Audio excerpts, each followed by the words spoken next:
Good morning, everyone, and welcome to the Policy Professionals Community of Practice webinar series. We have a special focus today on corruption. So as host of the meeting today, I'd like to acknowledge that we are on Aboriginal land and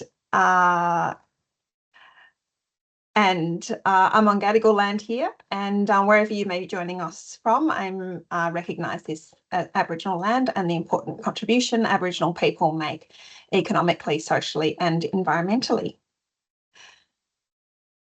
We have a special guest today, Lewis Rangott, and he joins us from the Independent Commission Against Corruption, which is a very important institution in New South Wales, and very exciting that ICAC is coming to speak to us today. I'm sure you will all be aware of ICAC's role in a general sense, and it's not very often, I think, that we necessarily think about it in our own workplace, though. It always seems to be something that happens to other people. So it's really time to embrace what ICAC stands for and think about it in our own policy world today, and also is a great opportunity for us to ask ICAC any questions that you might have about how ICAC operates or the things that we should be alert for. So it's really a fantastic opportunity to speak to you today about this important topic. Now, Lewis is a very experienced investigator with ICAC, and to share some of his background with you. He started his corruption prevention career at the Commission in 2003, which is a very long time ago, as a senior corruption prevention officer and principal officer. He was then held other roles in, he held other public and private sector roles before being appointed to that position, and is now Executive Director of Corruption Prevention, and is also a certified fraud examiner. So thank you very much, Lewis. I'll hand over to you now if you can share your slides, and for our audience we'll also have opportunity to ask questions, and I'll let you know about those instructions when we get to it. Thank you. Thanks, Louisa. Thank you so much. Good morning, everyone. Thanks for having me along to your excellent community of practice. I'll just throw some slides up on the screen and take it from there.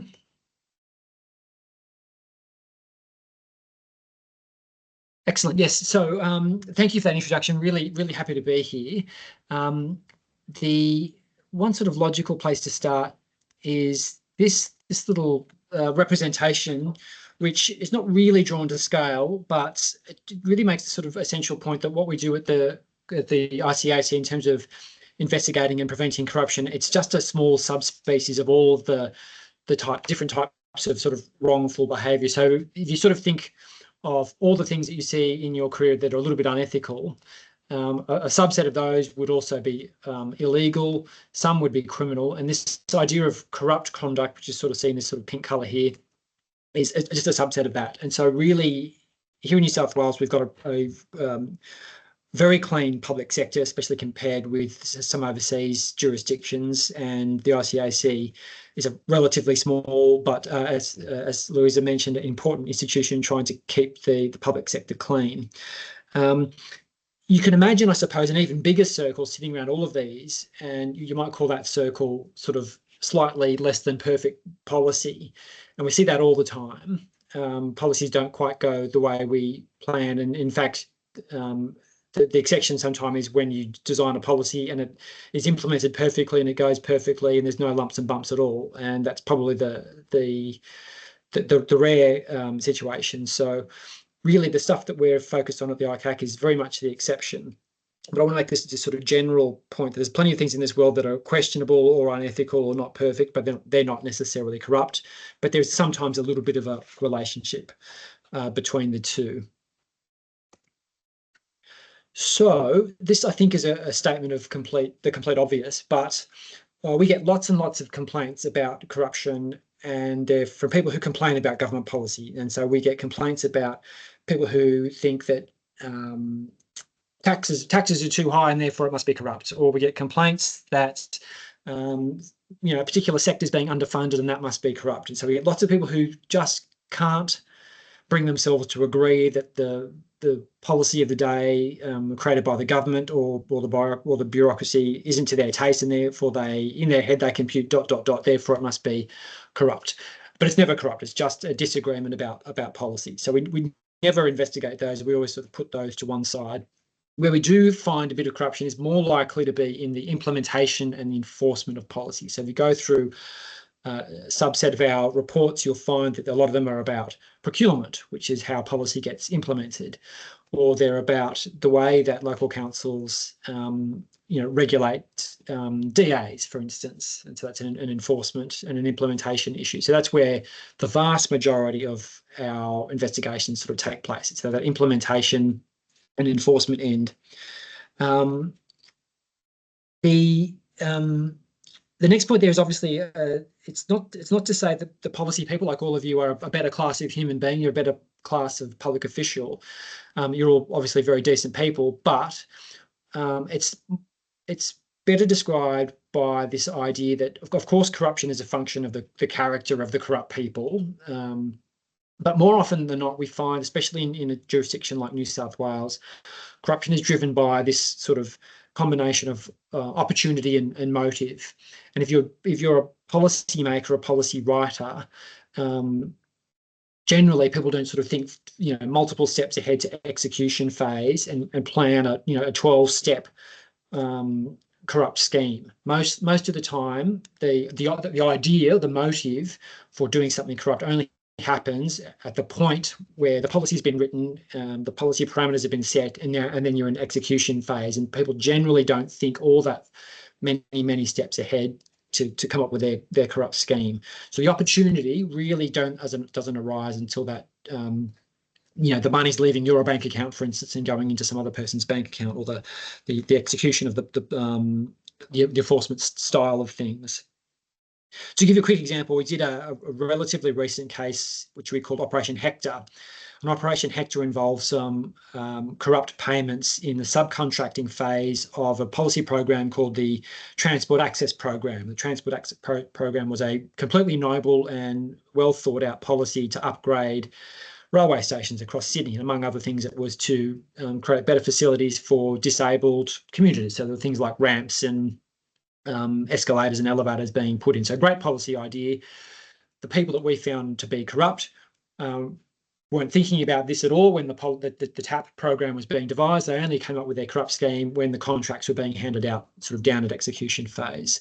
And we made multiple findings of corrupt conduct in that matter called Operation Hector.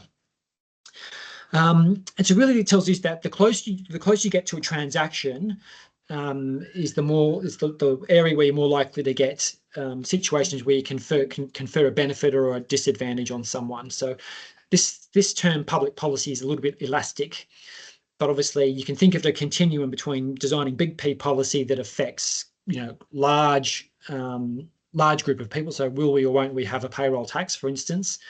And then the closer it gets to a transaction, and some people still call that a policy or an action taken under policy, that closer to the point where you can get some that combination of motive and opportunity to engage in corrupt conduct. But some people say, for instance, it's our policy, the government's policy to, build a new police station in this particular suburb. That's sort of closer to a transaction, and therefore more likely to affect a particular person, as opposed to let's have a general policy of building an ample number of police stations, if you get my drift.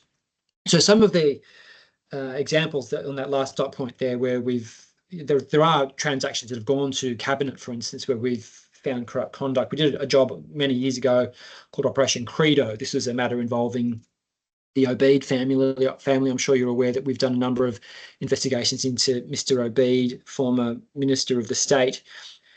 He had an interest in winning a contract to lay water infrastructure, pipes, basically, in parts of Sydney, especially northwestern Sydney. So he was interested in a contract transaction, but he engineered effectively what we found to be a fake a fake draft of a cabinet minute.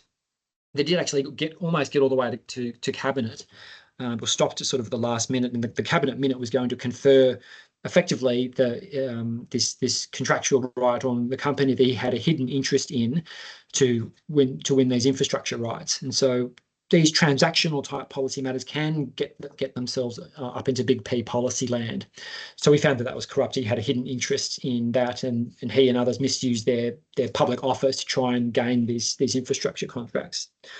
Something similar happened in a little job we did called Operation Whitney. This is where the member for Drummoyne, state member, had a personal family interest in an LEP. So obviously a piece of policy work that was being done at the local council area. It was Canada Bay, the City of Canada Bay Council. They were drawing up a new LEP to rezone certain parts of the town centre of Five Dock.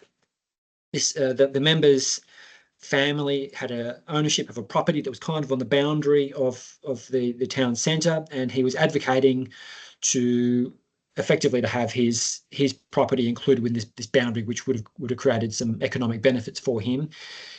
We found that was dishonest and corrupt because he concealed his interests, his family interests in the past, but also maintained this was being done on behalf of the shopkeepers of Five Dock, which we found to be dishonest.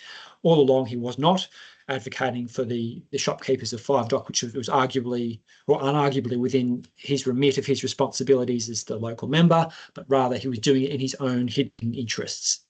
So similar to the Obeid matter, but a different kind of policy. And the last one there is a big job we did call Operation Keppel.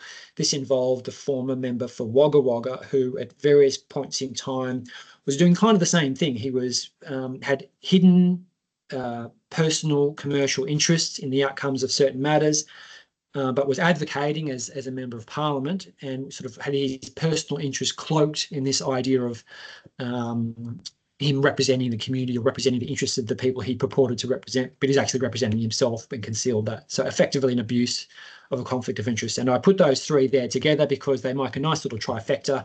When you've got an insider who has policy-making power and they can have a personal interest and they conceal that personal interest, that's where the Commission's interest is often enlivened. So a classic sort of insider with a conflict of interest. But this slide, however, talks a little bit about lobbying. So I mentioned advocacy before, and that's kind of a synonym with lobbying. So those of you that have seen the show, the best song in Hamilton, if you've seen the show, I think it's just finishing up at the Lyric Theatre. I saw it recently.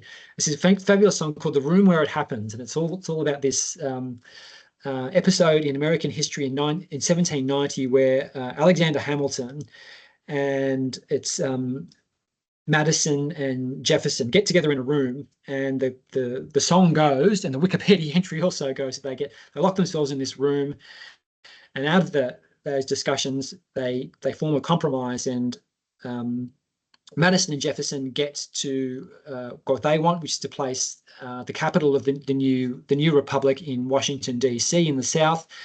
Hamilton gets his banking and finance reforms through. So the whole song, which is one of the best songs in the whole tune, is that the room where it happened. This idea that they had this secret deal, this secret meeting, and no one knows what happened in the room, but it happened, and out comes what's called the Compromise of 1790. And that's an interesting way to start the lobbying discussion, because this was an intra-government decision. These men were all leaders of this sort of new republic, and there was no Hansard, there was no note taking, there was no record keeping of what happened, and hence the song.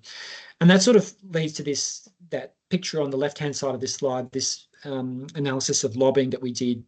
And it kind of picks up on the same thing. And the key theme that we brought out in that particular report, called Operation Eclipse, was our then Commissioner Hall's dislike of what he called secret meetings. He doesn't have a problem with private meetings. Not every policy discussion has to happen in public. So you can have private meetings. Didn't like this idea of secret meetings where no one knows what happened in the room. There's no record of what happened in the room. There's no policy person in there taking notes of how the merits of the discussion was sort of thrashed out. So this idea of private meetings, okay, secret meetings are taboo is probably the key sort of point we make in that meeting, and it harks back to Hamilton. It's been around for centuries. The next picture in this little slide, many of you will be familiar with this matter called Operation Aero. This is the matter involving what most people know as the $100,000 of cash in the Aldi bag. This is where a prohibited donor made a cash donation of $100,000. We established that that was the case. And the heart of that particular investigation was whether or not that donor was a banned donor, whether or not that donation was a banned donation. We found that it was, but there was a lobbying undercurrent to all of this. So the donor wanted to sit at the head table of this fundraiser, which is being run by, you'll see from the report there, the Chinese Friends of Labour. At the head table was he's going to be sat with the federal leader of the opposition at the time was Bill Shorten, and other very senior VIPs of the Labor Party at the time. Now, being sat at the head table at a fundraiser, we know this happens all the time, and by itself it isn't corrupt. But also one of the things that the donor wanted, arguably as a sort of a quid pro quo for his donation, was a future meeting with the federal leader of the opposition, and that wasn't really the point of our investigation. But this idea that donations can be used to procure access was a theme that ran through that.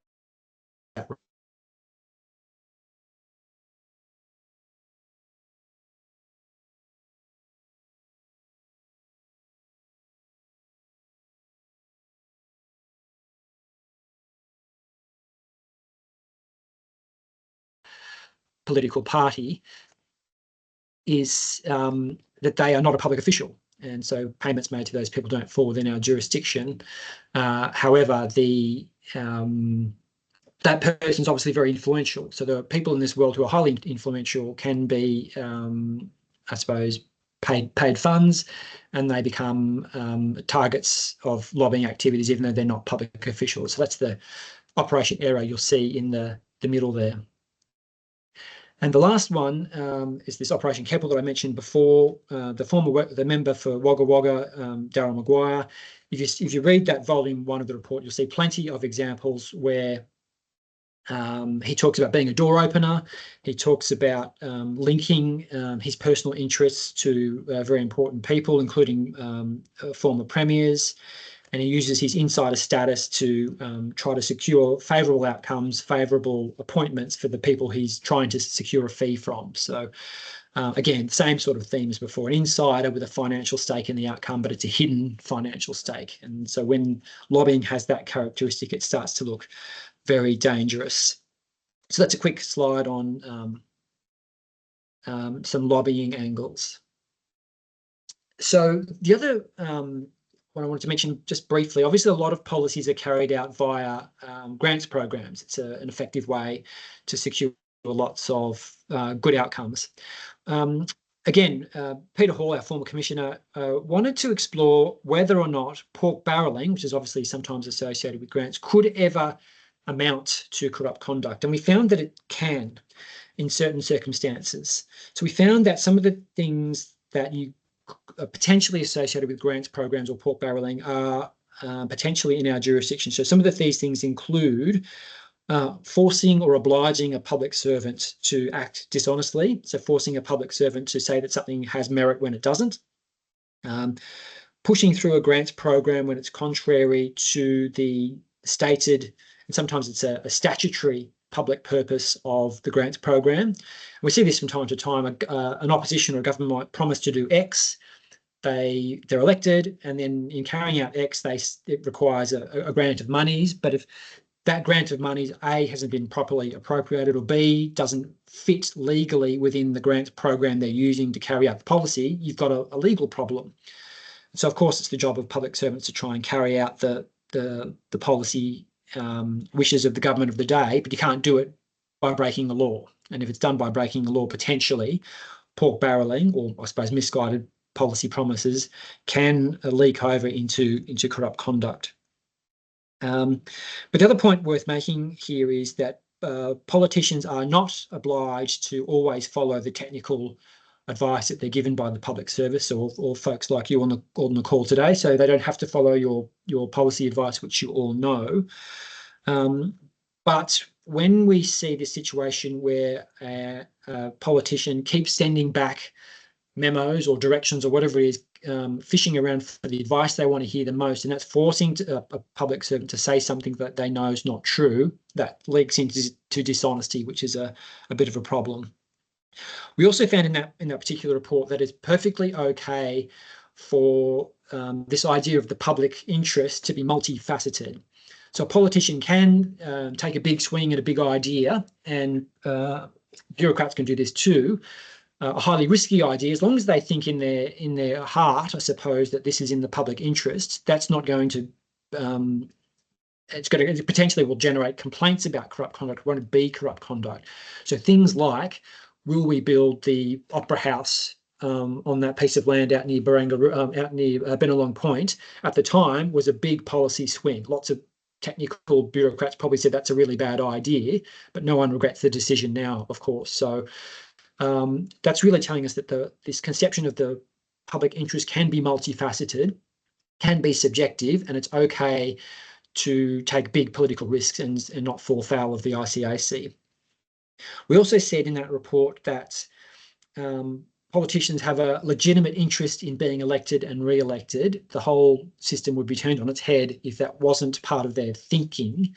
But it still needs to be, their thinking still needs to be directed towards what's in the public interests. And so what we've said, we've come up with this nice little metaphor in the report. It says that their interest in being re-elected can be a side wind, but it can't really be a tailwind. So pork barrelling is, we're going to dispense with public money purely for the purpose of getting re-elected. We'll throw money at these marginal electorates just so we can be re-elected.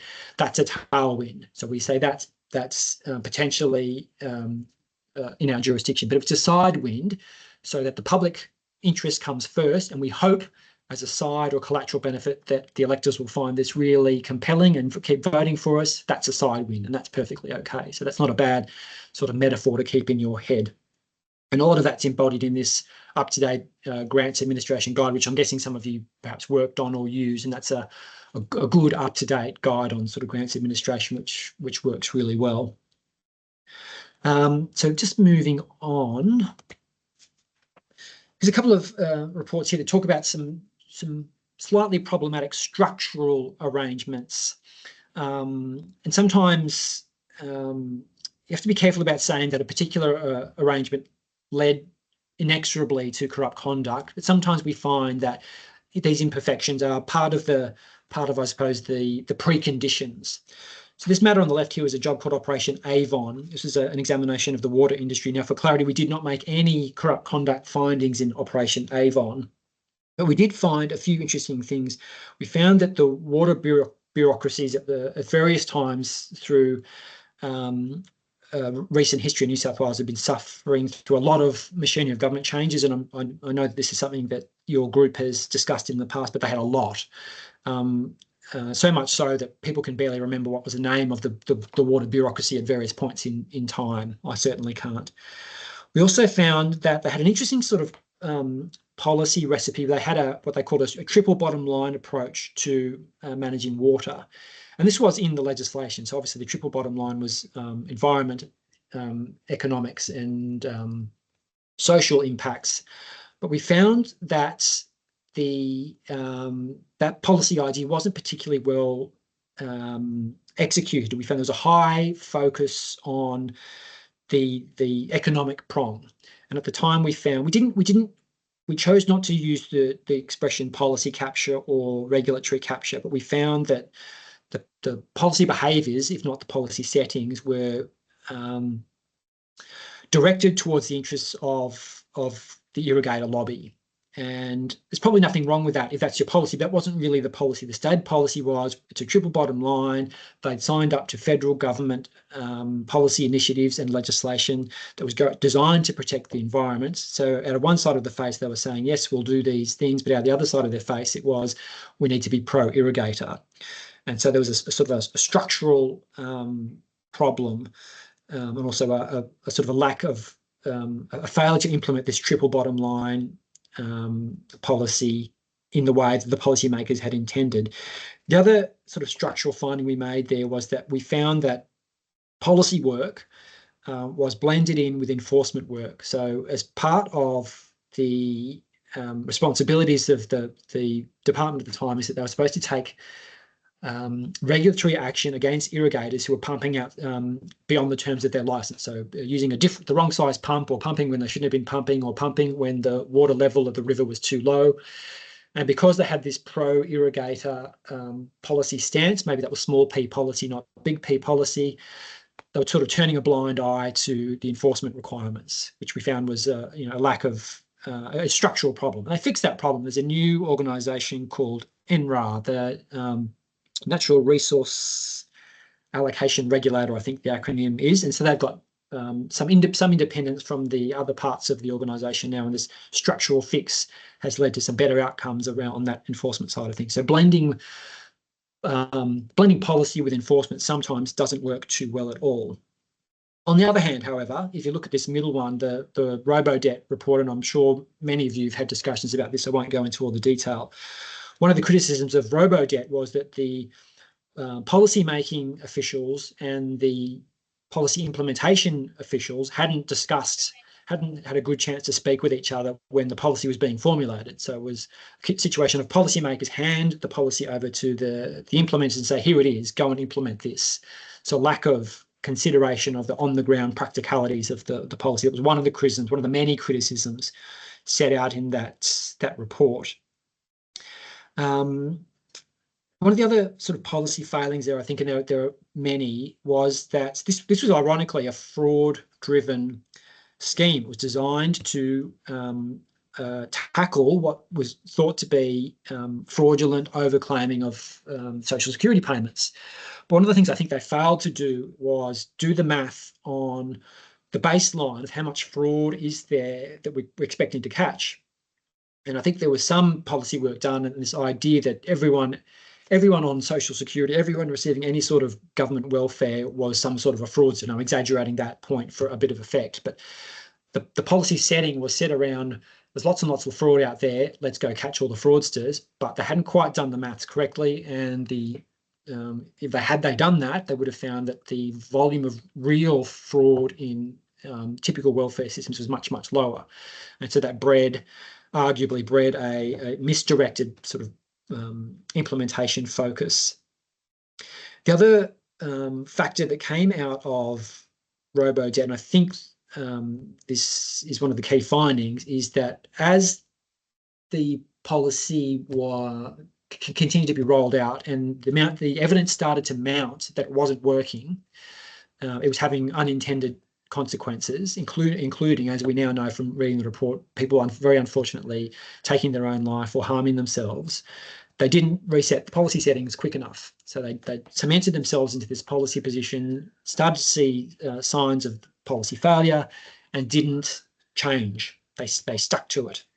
It was too far gone, too far advanced to sort of start cutting their losses. And I think that's not really a corruption point, but it did find its way into a Royal Commission report, which, as I said again, many of you have read. The one on the right's a report that many of you won't have read. This is a little job we did called Operation Scania a few years ago. This was an illegal dumping. We found that an officer who worked in a regional illegal dumping squad at a council was effectively taking bribes from local, small bribes, but still, bribe is very serious, from the very people who were supposed to be stopping from illegally. So the dumpers were paying off the inspector to look the other way. But one of the sort of slight structural ambiguities we found there was that one of the things that they were dumping was asbestos, and there was this split of responsibility. So the EPA had some responsibility for monitoring asbestos, but so did what was then, I think, called work cover, or the bureaucracy in charge of workplace health and safety. The councils were also responsible. So we had kind of multiple chiefs and sort of, I suppose, a lack of unity of control over this particular officer who ended up taking bribes. Obviously he was the only one, not all of them did, but we did sort of make a sort of a mild criticism of, multiple people all having a bit of slice of this enforcement regime with no one particular person in charge, it meant that this particular officer didn't have an obvious clear set of accountabilities, which we argue made it slightly more likely that he would engage in the behaviour that he engaged in. Certainly not to say that the system was rigged to breed corruption. It was a one-off.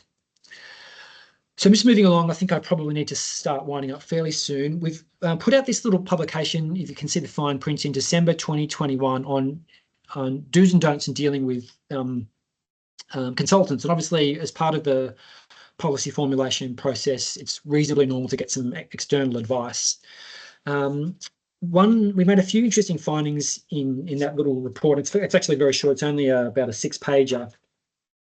We did talk about the dangers of, I suppose, going advisor shopping. So going and finding someone who's going to just give you the advice that you most want to hear. So that's kind of a waste of time. Sometimes you want someone to just road test your thinking, and if it comes back aligned with your thinking, that's fine. But if it's not really a genuine policy exercise, are we going down the right path or not? As opposed to, I want someone to just confirm what I already think to be true. That's a waste of taxpayers' funds, among other things. We did, however, find, and this is based on some findings we made in a report called Operation Dasher, that as a user of a consultant's advice, you are entitled to test the limits of what this expert or this consultant is prepared to support. So you don't just have to take what they've given you blindly. You can say, well, what about this? What about that? Have you considered this? I'm not sure whether you've weighed this correctly. Those sort of conversations can happen. But the second you get towards anything that's like an inducement, in Operation Dasher, we did find an inducement. If you give me the advice I want, I will promise to give you more work. That's how it went down in that particular case. It becomes an inducement or a threat or a demand, you've crossed a line. So you can test, challenge, but you can't pay off or intimidate or threaten the consultant in any sort of way, shape or form. So that little do's and don'ts publication I would recommend to anyone who's interested in, who uses consultants as part of their policy work. The other one that's worth quickly grabbing a hold of is a nice little short article in The Conversation recently, published on the 9th of October. It talked about what they call McKinsey Gate. It obviously talks a little about some difficulties that McKinsey were having. A lot of the big consulting firms have had challenges, so I'm not singling out McKinsey for any reason other than this was an interesting article. This article found that McKinsey at various times was acting for both Purdue Pharma, which was known to be a seller of Oxy, I think it's OxyContin, the powerful drug that's taken over parts of America, but also at the same time was advising the Food and Drug Administration in America without disclosing that they were acting for both sides. So you can get these conflicts where a consultant is acting for both sides of a sort of a regulatory seesaw, or certainly the types of things that as a buyer of their consulting service, you want to know whether they're acting for the other side, if I can put it that way. And those are the commercial relationships the article says were not disclosed. And we've seen examples of that in Australia as well. So the article, if you want it, is called What Francis McKinsey Gates Scandal Revealed About the 4 Major Types of Consulting's Conflicts of Interest. It's a very short article in the conversation, which is worth getting your hands on. The last point I'll just quickly make about the consultants is what we've seen in a few different parts of our work is these cost-benefit ratios and these business cases that you see.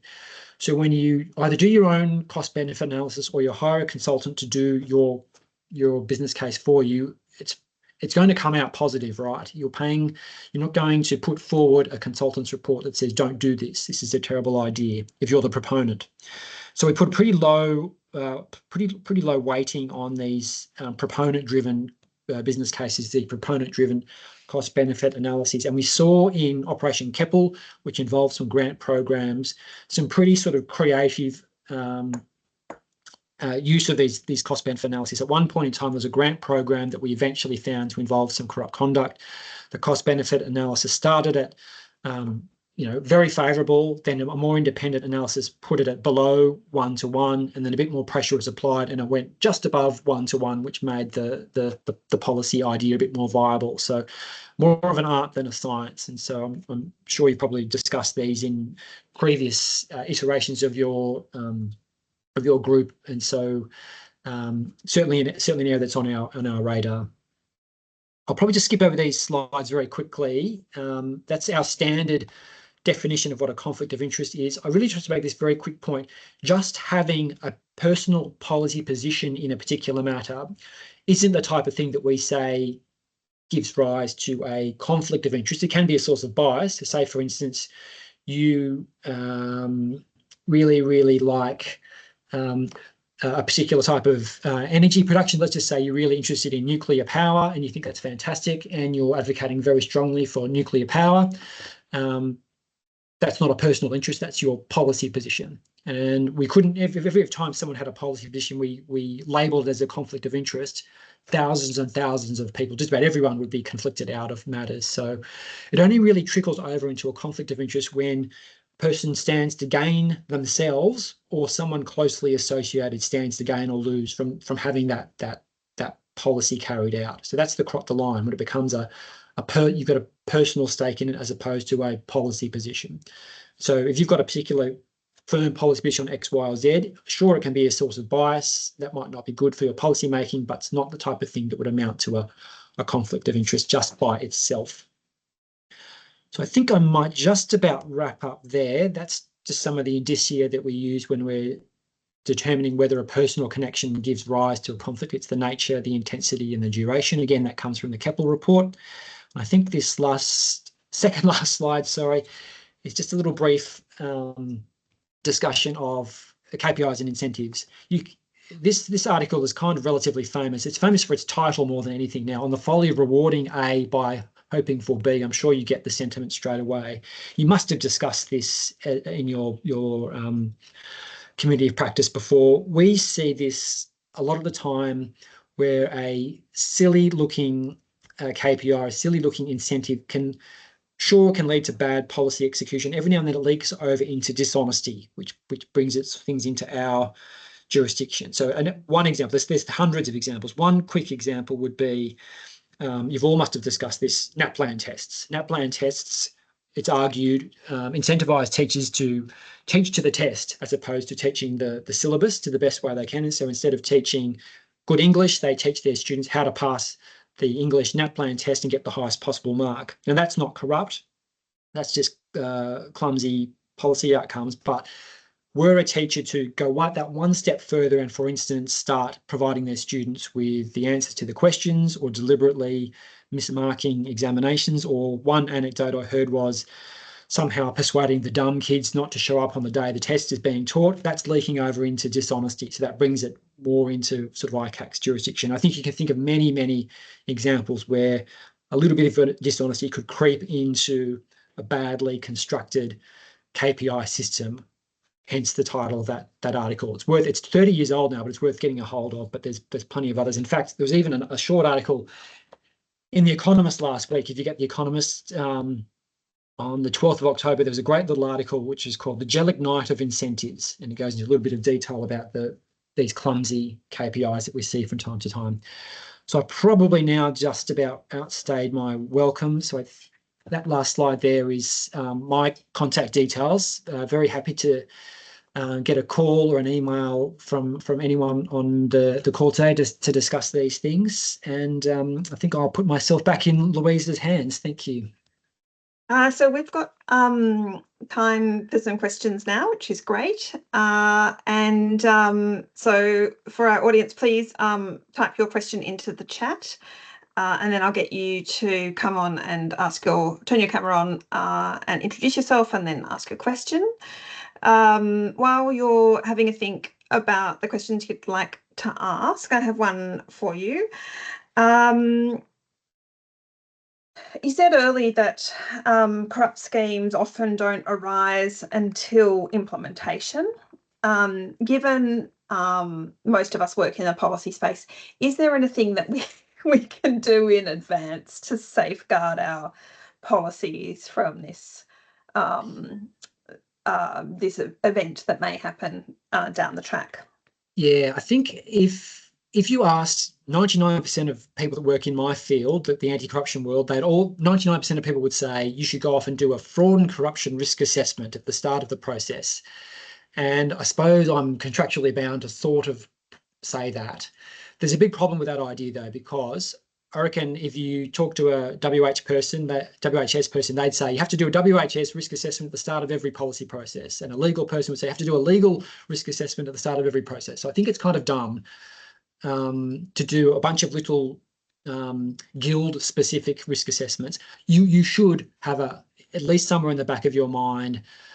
You'd be obviously, when you're doing a risk assessment at the start of your policy process, you would have one of the things that you would contemplate would be the risk of fraud, especially when the policy involves money leaving a government bank account. So that's kind of the glib answer: do some sort of a risk assessment. But I think this attention around crafting the policy incentives, the KPIs, I think that is an area where we've seen it so many times now. You would expect a good policy operator to have a think of perverse incentives that their policy scheme could be trying to bring in, or ways people could game the system to get the benefit of the policy, but without doing the behaviour that you're trying to incentivise. I think that's a reasonable thing to ask, and a good way to a good thing you can contemplate at the start of the process. Yeah, and drawing on some other of your elements from today, I think making sure there's a really clear policy intent that has public interest at the heart of it would be a good place to start. As you say, thinking about perverse incentives or gaming that could happen, thinking about the culture in which the policy is operating and how that will play out in practice, and the structure of the organisations through which the policy will be implemented are all really interesting kind of perspectives. I can see people are a little shy about asking questions. There's lots of commentary in the chat, but no questions yet. So I have a few more for you until, oh, here we go. We've got one on housing policy. Merrin, would you like to come on and ask your question?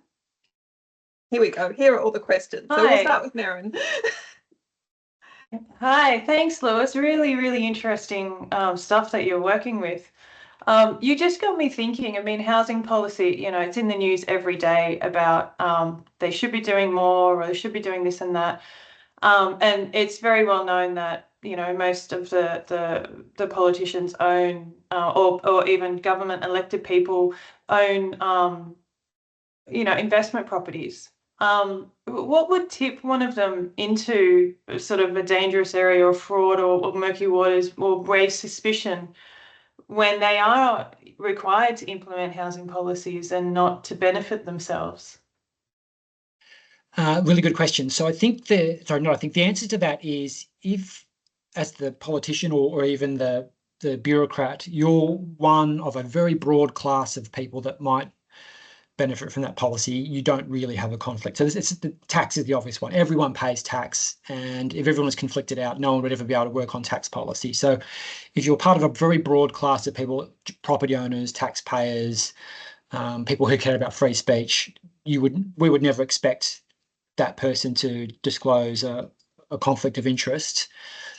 But remember that slide I said that just because it's not a conflict of interest doesn't mean it's not a source of bias. And but that's not really an ICAC concern. You know, bias can just mean they come up with a policy idea and it's a dumb idea, and so it's a different kettle of fish. And so you must have discussed in this before, but a plurality of views is the usual antidote to this. So if you're designing housing policy and 100% of the people advising you are property developers, or 100% of people who are advising you are environmentalists, that's a bad process. So a plurality of diverse views is generally regarded as the way to solve that particular problem. Cool. All right. Thank you. Yes, interesting. And we're going to Stephanie is going to join us and ask a question. And I wanted to flag also, given your mention of robo-debt as well, that I guess AI is going to have a big role in the future in terms of both potentially decision making and implementation of policy. But Stephanie, over to you to ask your question too. Hello, thank you so much for your presentation. That was really insightful, and you clearly have a lot of great expertise working in ICAC for such a long time. I just had a question around the rise of digital communication in terms of how we create policy and do business. Given that there's more of a reliance on things like chat, Teams calls, and potentially there may be less documentation or the traditional printed briefs, emails, and everything being in writing. I just wondered if you had found that and if there's been an impact on investigations, because there is more of a shift to, I guess, digital or more informal types of communication in terms of the policy development process. A little bit, yes. The main thing we've seen is the volume. So I remember cases that we might solve sort of 20 years ago. You'd go into a council or when you'd grab the lever arch folders off the shelf and you'd solve your case that way. That's where the documents were, or you get one computer. So now when my colleagues go out and do search warrants, they'll grab, laptops, phones, everything. And it's not unusual for us to have over 50 million documents that we have to get our evidence from. So there's that problem. So anything we've got a problem of on that side, too much information. But you're right. I think when we look through those things, our evidence is in chats and WhatsApp messages. It's not in a memo. And so we've got some clever ways to get at that. It just takes a long time. There's a lot of it. So it's not a huge problem for us because we've got these really quite extraordinary investigative powers. But a non-ICAC trying to do an investigation, they have a lot of difficulties. The documents just aren't there sometimes. Or it could be in multiple places. And so often we'll serve a notice on an agency saying, we want you to hand over everything to do with this matter, and they can't find it themselves.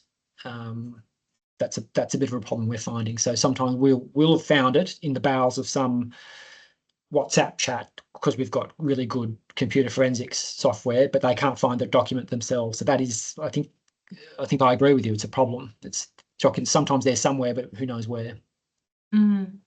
Thank you. I've recently been asked to have a look at instances of using AI in decision making.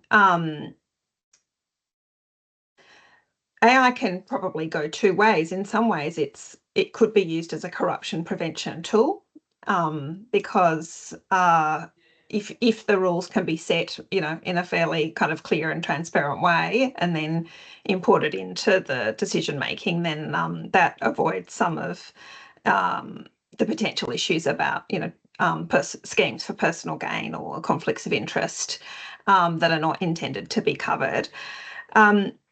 Are you starting to, although I think there is quite a strong sentiment from the public and fear of AI, has that started to, have you had cases in which AI has been the problem in terms of corruption, or is it still fairly early days? Yeah, it's still early days. So the robo-debt one, it wasn't, people might disagree, it wasn't really artificial intelligence, it was data matching. So they took some ATO data and they made some assumptions about it and then coughed up a debt notice, and no human being really applied their brain. But it wasn't intelligence really, it was just data matching. But that apprehension that people have was that the gifted public servant who knew how it all worked, knew all of the loopholes or the tricks or the nuances of how welfare payments worked, they were just sort of cut out of the loop. And so that's bad sort of, in hindsight, bad policy execution. So we haven't seen any good ones yet. We're seeing the sort of the deep fakes. They're not so much. They're more sort of political propaganda issues more than ICAC issues, but we'll see some soon. I think the the AI is going to be used a lot to create better looking fake documents. So sometimes you can spot a fake invoice or a fake CV from a mile away, but the AI is going to make it harder to spot. But to sort of circle back to your point, there's pluses and minuses. So the good example is recruitment. So if you get a robot to read everyone's CV and tell you the most meritorious candidate, and it works, and at the moment it doesn't work, and it works, we take sort of the human discretion out of it. So you can't just give a job to your friend. You take the human discretion out.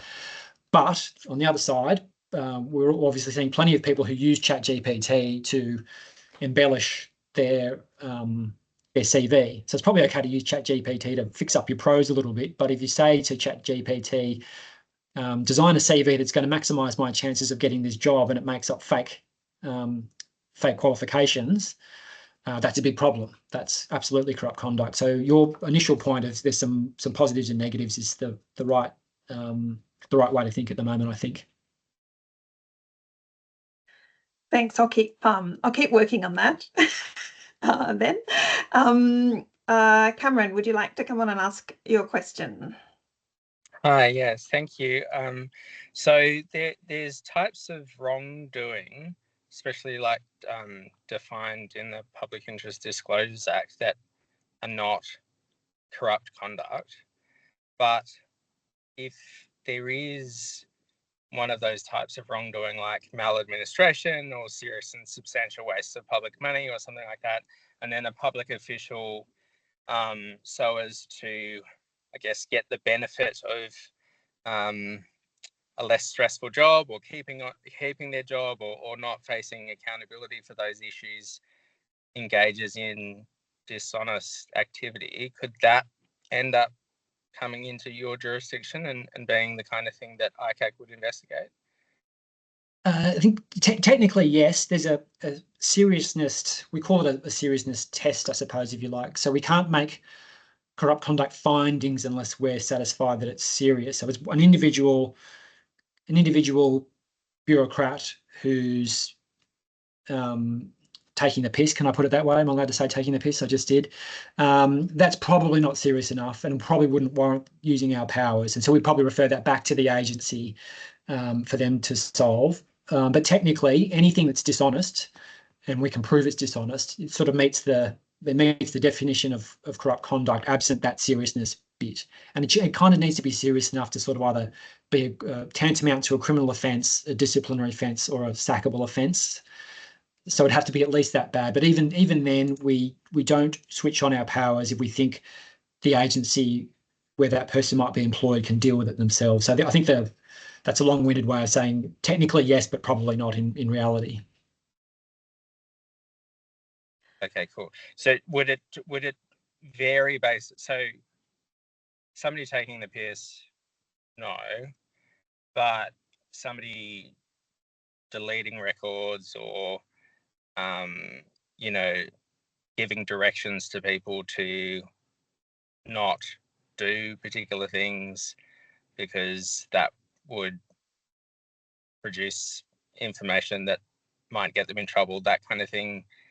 I guess what I'm hearing is that if it's something that's already being looked into by the agency or one of the other integrity agencies, then you would kind of leave it to them. Is that? If we thought they could solve it with their resources, we would. So I suppose one area where we do sometimes get involved is where it's a very senior person, for instance, the head of the agency or a very senior person. So it's hard for an agency to investigate the boss. So we sometimes get involved in those cases. And certainly a cover-up of an action when the action itself might not be corrupt, but the cover-up that falls within our jurisdiction. We've done jobs like that in the past, but generally we would reserve it to the pointy end, if you like. Cool, thanks. It's probably time to ask a question about what you do as a public servant. If you see something that looks a bit odd, you think it may meet the definition of corrupt conduct. By the way, I will post the definition of corrupt conduct in a moment in the chat. It was actually something that I had not read until the last few weeks, and was really surprised, I think, by the the depth and breadth of the definition. So it's worth us all taking the time to just read through that. It doesn't take long. It's just a list, but it is worth kind of knowing what's in that Act, particularly as it may relate to your workplace. So, Lewis, what happens if we, as in the course of our jobs, come across something, behaviour by other people that we think may meet the definition of corrupt conduct? What do we do next? Well, the option, the new, relatively new PID Act has this thing called a no wrong door policy. So the idea is you can, ideally, if you think you're someone in your organisation and you have faith in them to deal with it, there would be an internal reporting channel and designated, nominated PID takers. And that includes a number of people, including your own manager under the current PID legislation. So if you think you can do that, great. But often, sometimes you can't. You don't trust internal complaint handling procedures, so you can complain to us, and you can do that anonymously. The trick, of course, is, or the rub is that we, as I mentioned earlier, we can only really take on the most serious and systemic stuff. So it might be that you found something and there's something to it, but we're sort of hamstrung. So there are ways to deal with these things behind closed doors in a way that doesn't identify you as the complainants. And we're very careful about not taking any steps that would identify you if you don't want to be identified. And there's other complaint takers like the Ombudsman who deal with maladministration. We all talk to each other. So if it looks like corruption, but it turns out it's more maladministration, we sort of refer it to them rather than kicking it back to you. So that's the way it should work. But Robert is one of many examples where people who spoke up, raised complaints or concerns formally or informally, didn't get a good outcome. That is unfortunately one thing that the legislation can't do. It can't take a very human, visceral, emotional thing like blowing the whistle or pointing out misconduct in the workplace and turn it into a perfect experience for the whistleblower. Just can't do that. It's a risky process. We hope that public servants will do the right thing and speak up, but it takes a degree of courage, and I would be lying if I said anything different to that. Yep. Good point. And having had that experience recently, it took me a couple of days to work through that in my own mind, that it was okay. But I do know that my secretary has obligations to report potential corrupt conduct. So, and my obligation is to report it to the identified people within my organisation that can accept it. And, having done that, I felt like, well, I've done the job that I needed to do, and leave it in the hands of those. Now, it's obviously can be quite sensitive, but I think I will wrap up now. Lewis, thank you very much for your very thoughtful and engaging talk through of all the examples where policy can come into contact with corrupt conduct. It's been very insightful, and I really welcome all the discussions that we've had today.